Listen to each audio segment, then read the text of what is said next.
go. Welcome to another edition of The Breakdown. I have a plethora of great athletes and wisdom in the building. I'll let each and every person announce themselves, tell you who they are, and we got some good topics that the EP needs to hear tonight. So starting with Brandon, go ahead and introduce yourself. All right, I'm Brandon Ashenfelter, Martinsburg alumni. You know, I'm here to give some insight on that side, huh? Oh my goodness. Jawaan, Holmes, Home Team Sports, Florida Tech Panthers, and Jay Ha till I die. So that. Is it my turn? Can I roll? Yep. Travis Bagent, class of 1995 Jefferson Cougars and 99 Shepherd Ram.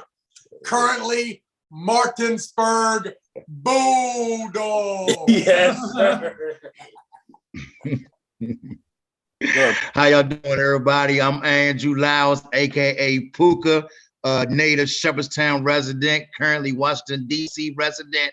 I'm not going to pick on you, Mr. Bagent, but I'm glad you said 1995 because I'm going to go somewhere with it. I'm also nicknamed as a self-proclaimed Shepherdstown, Jefferson County / historian sports master. So I'm waiting on you guys.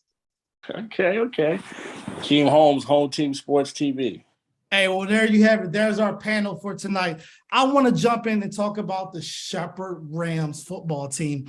And we have the GOAT, Tyson Bagent, to talk about. And what do you know? We have his father here, the beast, Travis Bagent. Welcome. Hey, I need you to talk about your son, Tyson Bagent, and his career at Shepherd that just ended Saturday. Not the way we anticipated, but we know there's a lot more left for Tyson. So I just want you to talk a little bit about his career.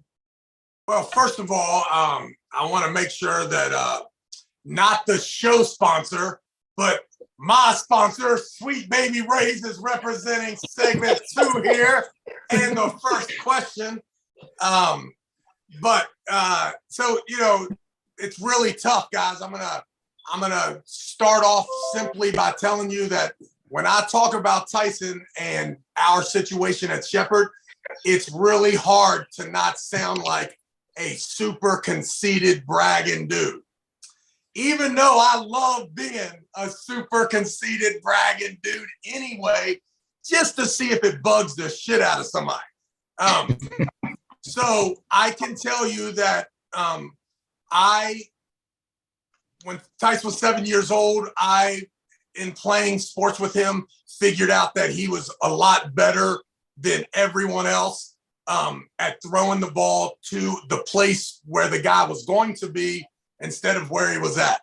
Luckily for him, I relished the opportunity to, try to coach him, and we honed in on that skill level all the way up through middle school, all the way to Martinsburg High School, where we picked Martinsburg High School simply because we watched Trey Boyd go through that procedure in 2010 and watched every single game and kind of fell in love with the people, the atmosphere, the program. You go to Martinsburg High School, you have the greatest career ever. You continue it to Shepherd, you have the greatest career ever. And I told everyone this shit was going to happen around 7, 8 years old. So not knowing that it really would happen, but not having a problem if it didn't happen, explaining myself and, kind of chalking it up as, hey, we were just talking trash. It's all good, man. You should still go buy a car from him if he's over at Ken Parsons Ford selling cars. So I was prepared for whatever the environment was. As far as Shepherd University, just the fact that Connor Jessup was there the year before gave us the opportunity to see what it looked like that you could actually get a 10, 20-day contract with the Redskins after playing 1 year at Shepherd University on a consistent basis and putting up numbers that I already thought that we could achieve, even maybe as a senior in high school. Like when Coach McCook gave me the first offer, I passed it right back over to him and told him to go talk to everyone in Shepherdstown and make sure that this was the absolute biggest, most expensive. You cannot possibly spend any more money to get Tyson to come here. His response to me was, Travis, we've we didn't give Connor Jessup what we're giving you this year, his whole career. And I just softly leaned over to Coach McCook, shook his hand and said, well, good thing for you that Tyson's better than Connor. Now, that was a super bold statement. But I also remember telling you, Josh, that he was also better than Trevor Harris. Now, that still remains to be seen whether he actually is. And that's a bold statement. Yeah, exactly. And it was definitely a funny, goofy statement at the time. But, you know, it's funny that there's a chance, you know, that I think it's probably pretty arguable now that he is as good as a D2 player, whether he can have that pro career that I can tell you, and I think Tyson was quoted in The Athletic, that as a surprise that it is for a D2 kid to be in the position that he's in, which is actually getting a real shot at the Senior Bowl and the Combine, when other guys, they would get shots, but they wouldn't get those type of shots. Those are, you know, the real shots of getting there. But as amazing as that is, to Tyson, it would be even more amazing if it wasn't happening. So I love that. And I'm so thankful to be his dad. I'm so thankful that he's a good guy and that he tolerates the trash talk and all the stuff that comes with me. I think as long as I start off the conversation in a comedic standpoint, and I really, really understand the reality as to oppose this life world I like to live in, which is really fun. And I kind of imagine what the lives are over here of the people that stay, you know, in that reality. And then I feel like I'm winning just by laughing and smiling. So it's been an amazing journey. Yeah. Hey. Yeah, I definitely remember you talking to me. And for those of you who don't know who Trevor Harris is, I say arguably the second or third best quarterback ever come through the PSAC. And me and Travis used to talk all the time about, you know, Tyson, and he definitely lived up to those expectations, actually exceeding. I think he's a go to D2 football. And he put the PSAC back on the map again. And that brings me to the next question is like Tyson's draft status, because what he did at Shepherd and the way he performed to be better than Trevor, better than everybody else, looking at a two-time Harlan Hill winner, what do you think his draft status looks like? Because there's no question we think that he's going off the board in the first, 4 or 5 rounds, in my eyes. I got you. Well, there's only 7 rounds, so 4 or 5 sounds horrible to me. Oh. But no, listen, my expectations, once again, I'm telling you this, knowing that he has a draftable grade. The best I've seen is a 4th round. The realistic draft grade is that 6 or 7 round. The true reality is that he probably will be a priority free agent if he doesn't get drafted, which is an amazing place to be if you're from D2 Shepherd. Now, the reason that he's a 4th and a 5th and 6th round draftable grade is because you have to know that there's 5 categories. The first category, Tyson gets a 0. Right? And that's competition, right? So it doesn't matter. You have to know that for him to get a draftable grade from a 4th to 6th round, those other 4 boxes are high, right? And I know that the Senior Bowl will allow that first box. It's like that first box is like you getting a C in your class, but you know that you're allowed to turn that paper in that you missed on the first assignment. So when Tyson gets to the Senior Bowl, he's going to check that box. And then that draftable grade of the 4th, 5th round will immediately, if what I think will happen, and he will show that he is as skilled, fast enough to play the game, that his draftable grade will then pop up to hopefully that 3rd round. And then what I'm thinking is about midweek in Mobile, brought to you by Kibbles and Bits. Right here, Kibbles and Bits. You will see about midweek, I'd say Wednesday.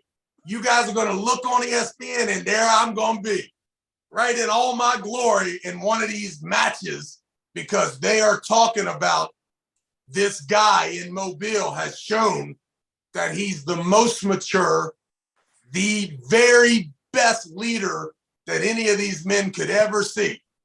And he's going to end up being the best player in Mobile by about Wednesday night. And then it's really on. Ladies and gentlemen, the Detroit Lions with the first pick of the 2023 NFL Draft select Tyson Bagent. They'll even say his name wrong. Tyson Bagent, Shepherd University. Now, it may not be Detroit, it may be Houston, whatever. That's what I think is going to happen because I live over here in this awesome, fun place where it's completely okay for me to be as unrealistic as I choose to be about my son. Now, if you tell me otherwise, I feel free to tell you that you don't know what you're talking about just as much as I may not know what I'm talking about. But that's what I think is going to happen. So we'll see. So I gotta jump in, and Brandon Ashenfelter, I want to ask you a question before I go back to Travis. I have another question for Travis. You kind of coached Tyson in high school, and Yep. you know he in his senior year, I mean his sophomore year, he lost the Capitol, and then of course he went on to win 2 state titles. What was it like coaching Tyson? Because I remember when I went to Martinsburg back in 2019, they were already calling him the GOAT. Yeah. Before the Harlem Hill. So what was it about him that made him stand out and for people to think he was the GOAT of D2 football before he even did the stuff that he did at Shepherd? Well, I think first and foremost, it's his preparation, not only with the game of football, but just life in general. I mean, even in high school, he was a kid that was waking up at 5 a.m., getting the right nutrition in, getting the breakfast, and then he was working out early in the morning and then also with the football team and stuff, in the afternoons. And, what's funny about that is after Tyson won his first state championship, no, it was the second one. Travis, I was talking with Travis after, and I said, I think Tyson might have just solidified himself as the best quarterback to ever come out of Martinsburg. Being that I was a quarterback there too, won 2 state titles, 28-0, Travis looked at me and said, well, I knew that already. Like he knew, and Travis, I know at a young age, he said to me that he told his kids that they were blessed by Zeus himself. And both of his kids, and Tyson and Ezra, are very confident in themselves and their game of football. And I think that falls into just Tyson or Travis always speaking confidence into them. And that kind of carried over into the game of football. Yeah, Tyson, when I see him, outside of football, he's always been a humble man, good respect. So I know he's a natural born leader, and obviously he gets that from his father, as you can see, today. But Travis, my last question for you before you go today is, how's Tyson doing, and what are his next steps, going into the draft? And you already talked about the Senior Bowl. What does he have coming up that he has to prepare himself for before that big day of being the #1 draft pick in the NFL draft? Well, that's a great question brought to you by Slackbox. The key to every quarterback's balance right here, Slackbox. Now, how smooth am I for even thinking of this little commercial thing? That's the type of that's what I'm different. So Tyson's schedule. So Tyson right now, him and I are just arguing about which agency that he should choose. I have informed him to go after all the money. Don't worry about character, or don't worry about service. Don't worry about how big the firm is, how little the firm is. Just get that big, huge marketing advance, that huge stipend. Make sure you get the money. Tyson has also informed me that he has preyed on this situation and that he is going to choose a brand new agent. In fact, an agent that just got his license. He's been a friend of our families for about 12 years. His name is Greg Thompson. out of Huntington. Young man, probably 35 years old, an NBA agent that is now going over in the NFL world.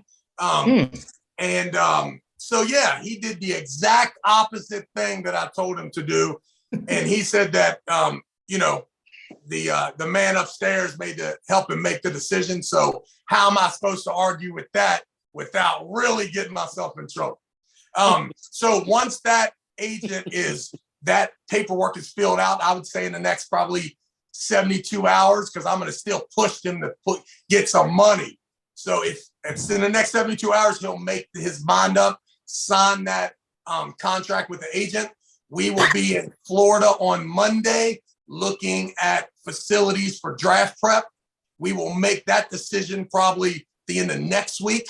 And then on January 1st, he will report to draft prep. That will 99% probably be in Florida.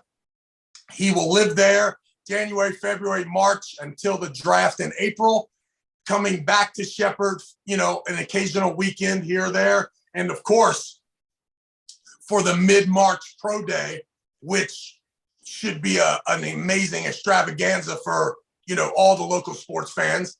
The important dates are the Senior Bowl is February 3rd. The Combine is March 10th or 11th, maybe. And then April, maybe April 1st is the pro day. And then the draft is at the end of April. So those are the important dates for him. It's amazing. Hey, Travis, we appreciate you coming on here and talking about the GOAT. We wish him the best of luck on February 2nd, March 10th, and of course in April for, the draft that he will be the number one. We appreciate you for stopping by. We love you. Hey, Travis, hold up. We're not going to let him go yet, Slope. I got a question for Travis before we let him go. All right. Travis, we have to know who are your top 5 high school running backs of all time coming out of the area? Woo, that's a good one. Well, that's a great question brought to you by Uggs. Uggs. Got it. Great question. The best running back ever to come out of this area is the great, rest his soul, Mr. Fulton Walker would be number 1. And then I guess we this is gonna show my bias towards Jefferson County, because I guess we got to go number 2 being Bill Adams. Number 3, I am going to say, oh man, that's a good one. It's probably way too early for Kenny Carr to make his name there. It's way too early. I throw it in there. Yeah, I mean, it's going in the top 5, but I don't want to make him 3rd. And then you guys say, what about so-and-so and so-and-so? And then I'll be like, yes, that would have been. So let's go Kenny Carr. And then, just give me a running back. How about just any guy? The great Joey Washington, which I know is being biased. No, I shouldn't say that. Forget all that. Let me forget all that. Fulton Walker. Then we got Frank Alavito. Then we got Bill Adams. Then let's go Kenny Carr. And last but not least, Murphy Clement.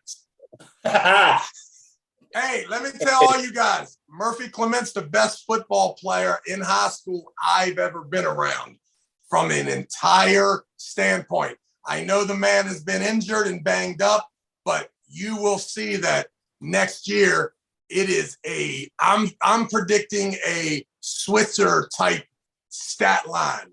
I mean, a really, really ignorant attempt to conquer that, I almost said Harlan Hill, that Kennedy Award for Murphy Clement. Now, listen, he's probably going to do all that running back stuff from the quarterback spot next year, but I knew if I didn't just put his name in there, he wouldn't get, nobody's going to talk about him playing running back. And I wasn't going to leave the show until you guys know that the Martinsburg Bulldogs are the most powerful team in the state of West Virginia next year. Murphy Clement will win the Kennedy Award, and Coach Sherman will be the coach of the year.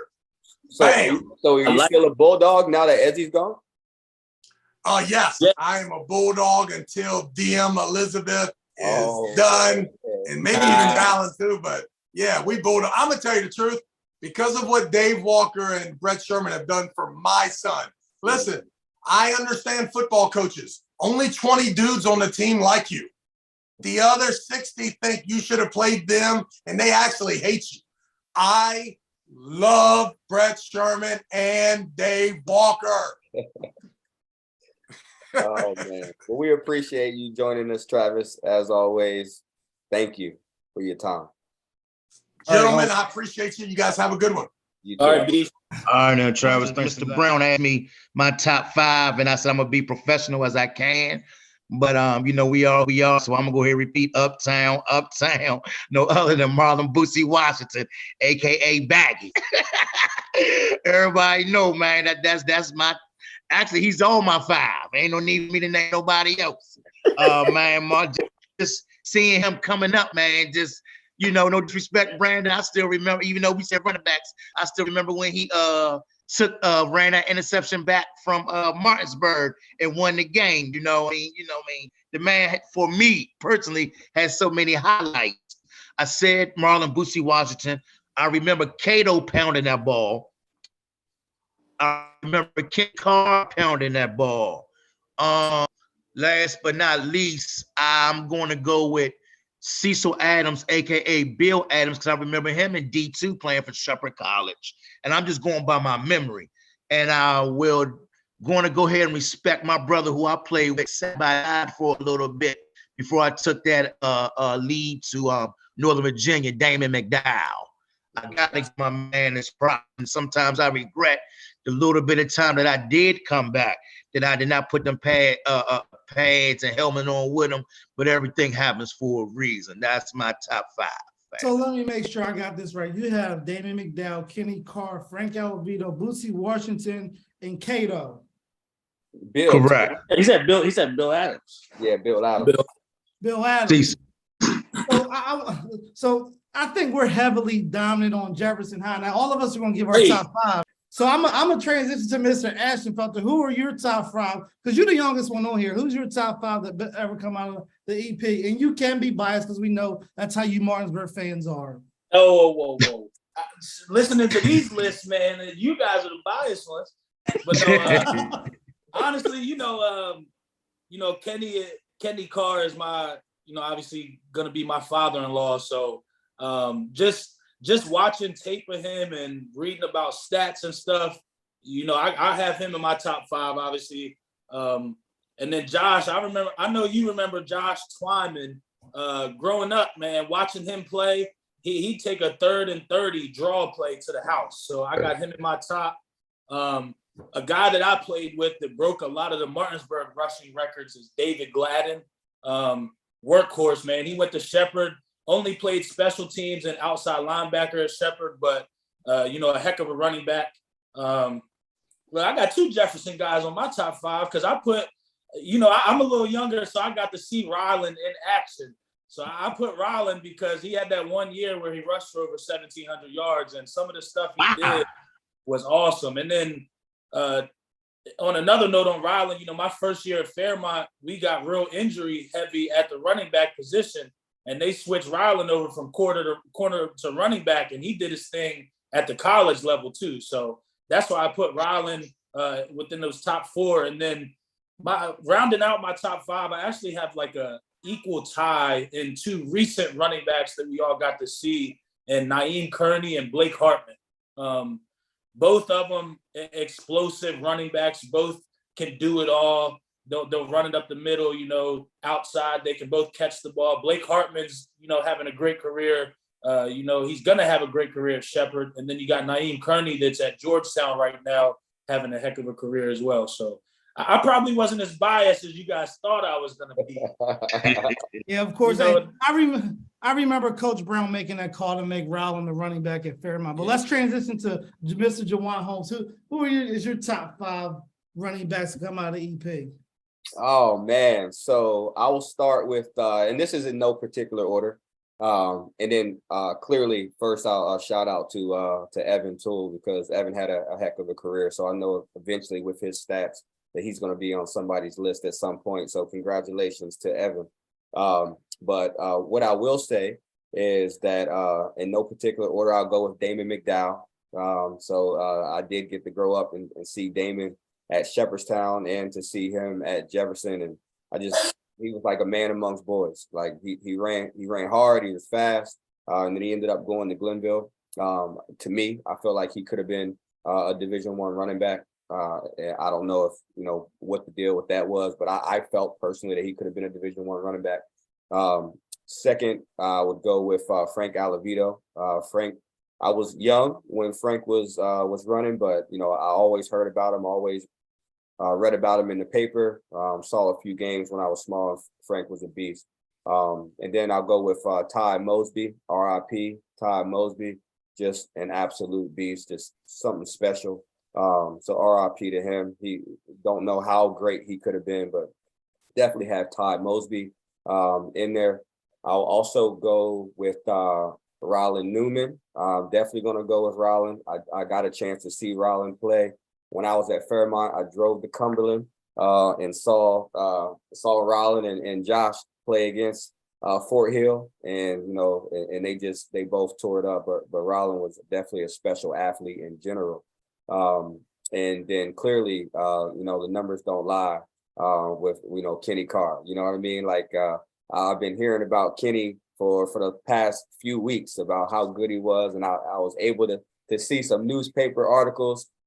Thanks to Brandon Ashenfelter, went back into the archives and found some clippings of Kenny, and his numbers were just unbelievable. So, and like I said, I'm like Brandon. I'll throw Blake Hartman. I got to watch Blake play, and Naeem Kearney play. So, those guys are unbelievable. And I also throw in Will Grantham. I watched Will Grantham play as well, and he was a special talent at running back. Well, let's go over to the home team sports commentator, the All-American, Mr. Akeem Holmes. Can you give us your top five?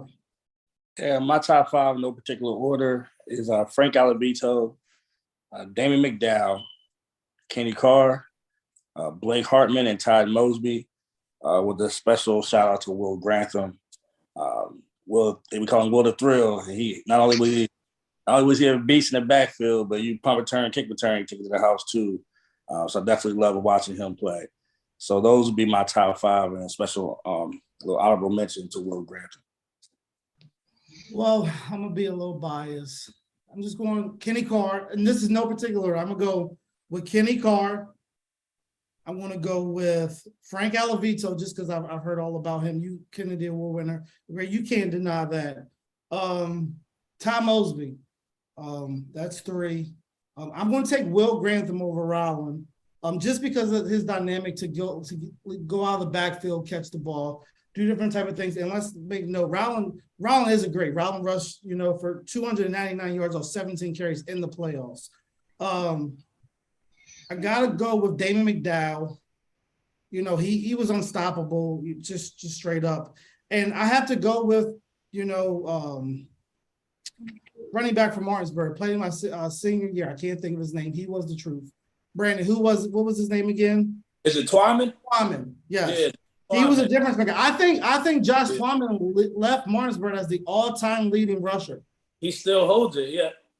And I have to go with him. David So I'm going to go with Frank Alavito. Kenny Carr, Damon McDowell, Will Grantham, and Josh Twyman. Awesome. That's a good list, and some of those names we've seen repeated multiple times. So, definitely a shout out to those players that were mentioned tonight. For having great careers, and a lot of those people are still around, helping to mold the youth. So, definitely a big shout out to them. Of course, and I think it goes to show everybody in here. All of us have put Kenny Carr in there. Let's talk about Kenny Carr rushed for 2,700 yards in 2 years. Yeah, 2 years, man. 2 years. He didn't have 4. He had 2. 2 years. And, so to me, I think he's the greatest to come out of the area. Of course, you have Bill Adams, who we didn't name, but everybody has their different lists. But to me, I think Kenny Clark is the legend. Outside of Fulton Walker, I'm sorry, I forgot about him. Fulton Walker, yeah. Hey, let's just hope my kids get their granddad's speed, man. That's what we Hey, well, Andrew, we appreciate you coming on here, giving us your input. We appreciate you following Home Team Sports. I know we've talked a couple times about how you listen to the breakdown, and we love having you here, and we thank you. And we'll be sure to get you back on here again for another topic. We might talk about Mills and the greatest players come through Shepherdstown. That's only middle school that matters. I understand, but when we do, Jawaan's going to tell you the real reason why he chose number 23 his freshman football year, and it wasn't Michael Jordan, baby. I love everybody on here. Y'all have a good one, all right? Yeah, Puka Lyles, absolutely. Absolutely. Hey, ladies, let's talk. Let's transition into high school basketball. I want to start off, and this isn't the bias thing. Let's talk about the Jefferson High Cougars. They're 1-0, and I was talking to one of their coaches this week. They traveled to play Morgantown and University this weekend. Who Morgantown's number 1, Jefferson's number 4, and they're squaring off with the 2 best point guards in the state. We have Jefferson's point guard and Morgantown point guard, so they get the battle. To see who's the best. Jefferson was at state last year. Let's just talk a little bit right now about the Jefferson Cougars and their recent success and what they have coming into this year. Yeah, absolutely. I'd love to start with that one because that's a matchup that I've been wanting to see. I wanted to see it last year in the state tournament, and unfortunately we weren't able to see it. And I can't wait to see it this weekend. So Morgantown to me is just a well-rounded basketball team. All right. There's not a lot that they don't do well. They're well coached. They can play transition. They can play up tempo. They can put 100 points on the board, which they've already done. They play good defense, sound defense, help side defense. They talk, they communicate. Offensively, they run their sets. Then they have multiple sets. They're running back cuts, back screens, they're slipping. They're moving the ball. So they do it all. They can play in the half court. They can play full court. They can play transition. So to me, they are deservedly, the number 1 team in the state because they don't have many weaknesses. Now for Jefferson, super exciting. We know that they can also score 90 to 100 points. So they're super exciting. And you have Mari, who can take over the game when he wants to. Mari can either distribute the ball or Mari can score the ball. Mari is one of the best point guards that I've seen as far as just doing what needs to be done to win, because Amari also does it on the other side of the floor. He plays defense. He's a motor guy. So, and you can't teach that. So I've watched Mari since midget league over in Charlestown, and he plays harder than pretty much anybody on the court. And he's that talented. So when you can match talent with heart, desire, energy, and effort, then that's a total package. If Mari was 6'3", 6'4", if he was 6'1", it would be a no-brainer that Mari is a high major basketball player. So Mari's super tough. Gladney. Will Shively's come back stronger. I watched Will in that first game, and he is battling, rebounding, scoring in the paint. That was one thing that I wanted to see Will do. But it remains to be seen if Morgantown makes this a half-court basketball game. Can Jefferson execute in the half court, offensively and defensively? So that's what remains to be seen. We know that Morgantown will run up and down the court with them, but will Morgantown turn the ball over, or will they be able to break the press or, handle the pressure, get into the half court, run their sets, and will Jefferson be able to stop that defensively? They may be a good transition defense as well. That remains to be seen. If Morgantown's a good transition defense and they make Jefferson be a half-court offensive team, will Jefferson be able to execute in the half court? So that remains to be seen. I cannot wait to see it. And I'm not even going to pick a winner. I'm just going to sit back, pop some popcorn, and wish I was watching it on HTS TV, but I'll find somewhere to watch it. I think there's a Morgantown channel, and I'm going to enjoy the game. Yeah. It's definitely going to be a good matchup, but Jefferson cannot overlook their Friday game as well versus University. That is something that they have to watch out for. Not, just looking forward, to that Morgantown game, but they got to handle business versus University as well. Because if they go there overlooking University and then, play a Morgantown team and take a loss, that's an 0-2 trip.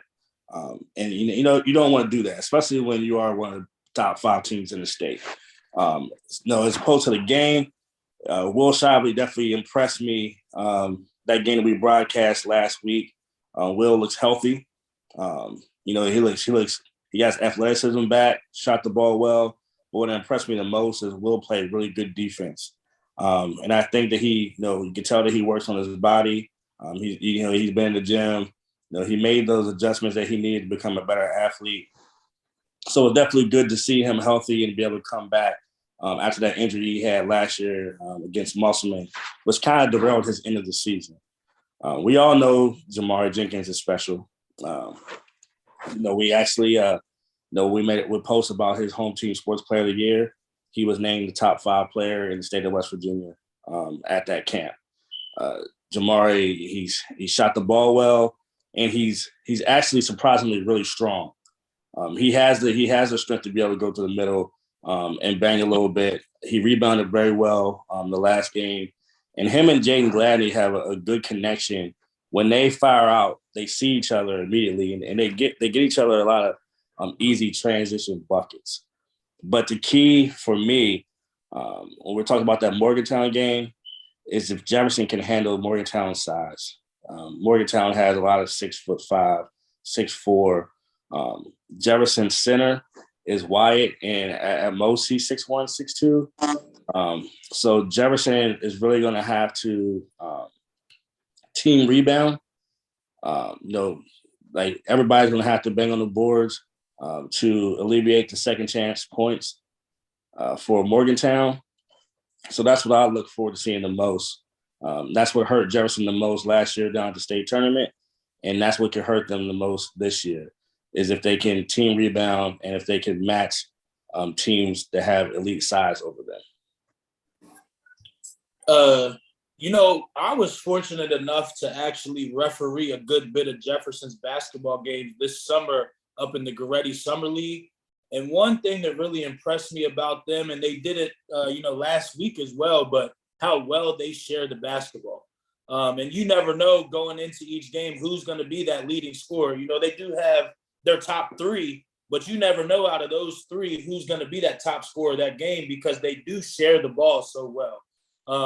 And one thing I love about them too, and hats off, to Tech over there, they get after it on the defensive end. Whether, you got Mari picking up the point guard full court, or they go into a, full court press. They're all moving. They work well together. And I think that just goes to show what kind of kids Jefferson has over there.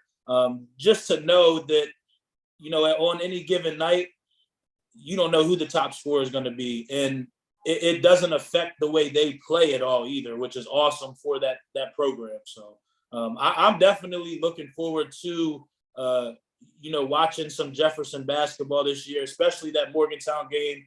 But I'm with Akeem. I think they're going to have, their hands full with University as well on Friday. So it's going to be a good weekend for Jefferson basketball. I want to talk a little bit about Hedgesville, which I think is going to be a good team going next year. They're 1-0, and they have Elijah King coming back. He's had a good game the other night. And I think that they could be the second team out with Jefferson. Of course, Martinsburg's in there going to the state tournament this year. I like the fact now how 2 teams get to go to state. I wish it was like that when I was in school, but it's like that now that we got a chance for teams to really go up and represent the Panhandle. Last year was Jefferson and Musselman. Jefferson had I wouldn't say a game of just mistakes. I think the stage got a little bright for them in the second round. They missed some crucial layups and some free throws, but now they're back. They're a year older and they're ready to take on. But let's just talk about the Kelly Church Hedgesville Eagles. Yeah, man. So I was actually fortunate enough to talk to Coach Church the other day, and I told Coach Church, hey, Coach, I heard you guys are going to be really good this year. And he said that's fool's gold. So so we got a long ways to go. So very Coach Church like. He's one of the best basketball coaches that I've ever met, and that's at any level. He knows the game. I love sitting around talking basketball with him. He's super intense, and I know he has his antics that people may not agree with, but he really does have a heart of gold. He cares about the kids. He really wants to see them do well. He teaches them the game. He structures his program like a college program. They have 2-3 sets of practice uniforms where once they wear one set, he'll do their laundry and then they'll have another set for the next day. So there's a lot of things that Kelly Church is doing behind the scenes that people don't know, and the way that he's running his program. So I'm excited to see him with all the talent, with his coaching, prowess that he has, and see what he can do with that team. So I do know Cam Wilkes and those guys and Christian Bodu, along with Elijah and some of those other guys are really good basketball players. So I'm excited to see if Coach Church is going to switch up his the way that he plays, his system, to fit these guys. And I think that he will. But it remains to be seen, because we know that, there's been times where, I've been the triple overtime, double overtime with Hedgesville, and it's only been 30-some points on the board. So, you know what I mean? So we know that Coach Church can run that system where he uses the game clock, and people are begging for a shot clock, but, he's got some guys that can really fill it up. So I'm interested to see how they play. I think they beat Parkersburg, if I'm not mistaken, and they were in the 50s there. So I know they're going to defend. I know they're going to talk. I know they're going to work hard. So I'm interested to see what they do this year. Yeah, I'm interested to see how Hedgesville handles teams with a lot of athleticism. One person that we haven't talked about, and we were blessed to be able to do that 3 or 4 elite camp at Spring Mills. And the players whose athleticism popped off the charts was Stephon Barclay. And no one's really talked about him when we talked about Hedgesville. We talked about Bo Duck, and we've talked about Cam. We talked about Elijah King, but we really haven't talked about Stephon Barclay. And Stephon Barclay is the athlete and the energy for Hedgesville. So I look forward to seeing how Hedgesville plays against teams with extreme athleticism. They're actually not overly big, just like Jefferson. So playing teams like Morgantown and some of those bigger teams down south can pose a problem for them as well. But if they shoot well and they defend well, Hedgesville is just as good as anybody. And, not to get off topic, but Josh, you talked about Jefferson, Hedgesville, and Martinsburg. What about Spring Mills? This is a year where even if you win your region, the team that gets second place and you got to play as the first place team can take you out. So there's no easy games in the EPAC, and it's going to be no easy game when it comes to those regional finals to go to states. So this might be the most fun year to be able to watch EPAC basketball. Yeah. Well, I agree with you 100%, Keem, because I definitely think that in the years past, we've had some competitive basketball, but there's always been one team that kind of edges, their way down the line just into that front runner spot. But it's up in the air to start this season on who could be that top tier team from the EPAC. And I think we're going to see a lot of competitive games. But going back to Kelly Church, man, I remember, being an opposing player and seeing his antics, and I'm just like, man, what is this guy doing? But there's a game inside the game with him.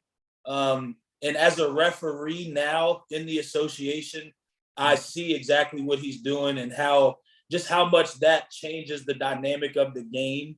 So that hats off to Kelly, because like Jawaan said, he's one of the best that I've seen in this state and just all around. Rule book wise, the guy knows the game. Obviously coaching wise, we know he knows the game. He has guys that are playing overseas right now that are doing exceptional, in CJ and QJ. And, I've talked with QJ about Kelly, and he gives Kelly a lot of the credit on, why he is the basketball player he is today. So being that Hedgesville has the athletes now, where they normally, they're very well coached. They might have one or two athletes, 1 through 5, they're pretty athletic this year. And I'm anxious to see them, that athleticism to go along with Kelly's coaching. So it's going to be a big year for EPAC basketball. And before we transition into another team, I just wanted to take a minute and say something about Kelly Church. I know everybody talks about his antics, and my son went to his camp this summer for Hedgesville. And there's one thing that I want to say that about Kelly Church is that he builds men. And when I walked into the gym, I went back to see him a couple of weeks ago so he can talk to my kid. When I sat down, every single player from Hedgesville came up to me and spoke, shook my hand. And he literally makes his kids speak to every single teacher before and after class. Like, I know everybody just sees the one side of Kelly they don't understand, but he really cares about his kids. He cares about his program, and he wants them to be fine young men. I just wanted to throw that out there. And as King was talking, let's slide into Spring Mills, who's an upcoming program. They've been a school now for only about 10 years. Yeah. So they're trying to crack into their first state tournament, the things of that nature. So let's talk about a little bit about their team. Yeah, so I don't know a whole lot about Spring Mills. I've seen them a few times. I actually saw some of the kids at the 304 Elite with Keyshawn and some of those guys. So I know they're young, and so are the girls team. So Spring Mills, just in general, their basketball program in general, with the girls and the boys, are just young and very, very promising. They're athletic, they're strong. I didn't know Keyshawn Cheek was built the way that he was built. Like he's a strong kid. And I didn't realize as a freshman in high school that he was taking care of himself and his body the way that he is. And that's going to go a long way as he pursues his college career. So I'm excited to see Spring Mills and see how they develop, see how they compete against the likes of Martinsburg and Hedgesville and Jefferson and Washington and Musselman, to see who comes out the cream of the crop as the second team. And like Brandon said, there's really no front runner team right now that where you can say this is the team that is going to be number one. So who's going to be the second team? So I'm going to sit back here in Florida and enjoy EPAC basketball. I want you each to give, who do you guys think is the best athlete to ever come out of the area? Just one name, no bias, any county before we get off here. Just names, we had Tyson, we talked about Tyson today. We had Travis, give that big, prediction. So just let me know. Just shoot the stuff. Let me go first. Hold up, Keem. I want to go first. I've been going first. Hold on, let me gotta go first before somebody take my person. I know you're gonna take my person. When you say athlete, though, you mean like a multiple sport? I meant athlete. Like when you go out there, see this guy play any sport, who's the best athlete to come out of the area? All right, man. I'm going with Josh Brown. Josh Brown is the best athlete that I've seen. I watched Josh from when he was a snotty-nosed little bad boy playing in Little League. No, I mean, seriously, Josh was on my team. I think I was 12 and Josh may have been 9. And I watched this man not only as a 9-year-old, and guys, you remember, coming up that we played against some really, really good baseball talent. And when you're 8, 9 years old playing against 12-year-olds with our caliber talent that we saw in Jefferson County, that's not easy. And I watched Josh as a 9-year-old play baseball. And Josh could throw with both hands, and I've never seen that in person before. As he could actually throw a baseball with both hands. He could pitch with both hands. He was fast. These guys weren't striking him out as a 9-year-old. So to watch him do that as a baseball player, and then go all the way up until when I was in 12th grade playing basketball. He's the first freshman I think that ever played varsity basketball for Jefferson High School, and he started. And and not only did he start, coach trusted him to play point guard, and he never even played point guard before. It just goes to show what type of basketball player he was. We ended up having to get him off of that point guard spot, but he didn't lose his spot. He had a heck of a freshman year, and he did really, really well. And then the other story, clearly, what type of football player he is. I watched him at Fort Hill, and he's running kicks back. He's going back and forth, side to side, until he finds that little lane, and then once he hits that second gear, nobody could catch him. So as a wide receiver, as a return man, and then track, just multiple state championships in track. I watched one person beat him in Morgantown. And when the guy beat him in Morgantown, I asked what he ran, and it was just something crazy, like a 10-2 or 10-3. And it was a close race. And I'm just like, I couldn't believe how fast he was. The first time I realized how fast he was at a cookout uptown. So when me, him, and our other cousin decided to race on the street like we always did, and I'm coming home from college, and I thought that I was fast. And, I took my shoes off because I always thought that I could run faster with my shoes off. And Josh smoked me. Like, hold up, man, we got to race again. And then he smoked me again. I'm like, when did you get this fast? So Josh is probably the fastest person that I've seen, with my own two eyes, as far as actually being up close and personal. And I guess I named about 4 sports that he's excelled at. I don't know what other sport he plays, but by far he's the best athlete, all around athlete that I've seen. Yeah. I remember just being out at the bus stop every single morning. Josh, you get in trouble. To be on his head, slope to did something. And I would never thought at that time you would grow up and you would be like that. You would be that special, and coming back and watching in baseball. I think you were hitting bombs at 9. I think you hit a couple home runs at 9. And I used to tell people all the time that as good as you are at basketball and football, I was like, you probably would have been better at baseball if you focused on it, if you stuck with it. So I knew Jawaan was going to steal my pick, so that's why I wanted to go first. But I mean, since you did that, I'm gonna choose my brother Dwayne Holmes. Dwayne was special, being able to watch him play, multiple sports. He played football at Charlestown. He played basketball, ran track. He played with a lot of studs, but he was somebody I definitely watched, as a kid, and had pride in seeing talented at everything, had the edge, had that nasty mentality that Jawaan you ended up showing as a high school player growing up. And not to sit back there and add too much, but Jawaan, you're one of the greatest athletes that came through here too. So, 2 of my brothers are 2 of the greatest athletes that I've seen, and then my little cousin Slope. So, I mean, family, man, special. Listen, I don't want it to be a unanimous decision, Slope, but you might listen. I'm gonna pick someone else, but I think you might be my number one. Just watching you as a young kid.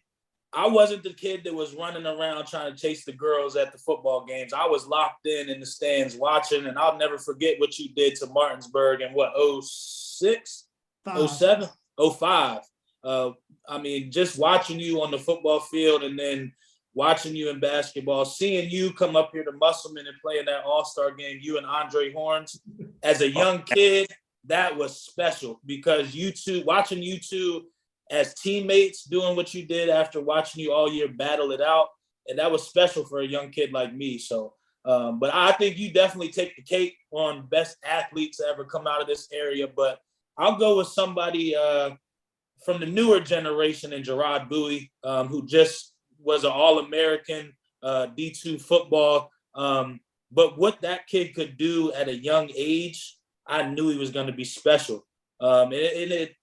The thing about football is he's excelling in that, but he was a basketball kid all the way up until his freshman year in high school. He just decided, I'm going to play football. And, he's taking it and run with it. Statistically, he was the best D2 wide receiver this year. So shout out to Martinsburg, having, two guys on the D2 All-American list and Tyson and Gerard. But I have to obviously Slope, you're number one. Josh Brown, the greatest athlete I've ever seen with my own 2 eyes. But I think I got to put Gerard Dewey there in that second space. So Yeah, man. And honestly, I coached against Gerard, and he was just unbelievable basketball player. And he was really, really good as a freshman. Really, really good. So and definitely shout out to Marcellus Basie, Bootsy Washington, and Scott Bradford as well. Just unbelievable athletes, 2-sport athletes in college. So definitely shout out to them.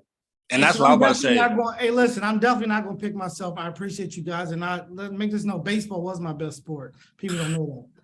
But my best athlete to ever come through the area, Jawaan just said it, is no, it's Scott Doman. Okay. When I think of athletes, I think of multiple sports. Like, can you walk off the field and go play another sport? He played 3 sports at Jefferson, played 3 sports at Shepherd. I think is in his Hall of Fame. So that's mine. You know, I'm not being biased at Jefferson. I just think that he's the best. And you know, shout out to Marcellus Basie, Bootsy Washington, Will Grantham. But I'm gonna go with Scott Doman. But guys, listen, I appreciate you being on here. Hey, one more thing, Slope. Go ahead. One more thing. Hey, Marcellus got drafted to the major leagues for baseball. Yeah. So and a lot of people don't realize quarterback. Marcellus was a beast at basketball, and he got drafted for the Houston Astros in baseball. So shout out to Marcellus, big time. Sheesh. Yeah, absolutely. What we say here at Home Team Sport, we love to see our kids excel both on the field, off the field. Thank you guys for being here for another edition of The Breakdown. Stay tuned to another edition here in the coming weeks. We love you, appreciate you. Thank you. All right. God bless. All right.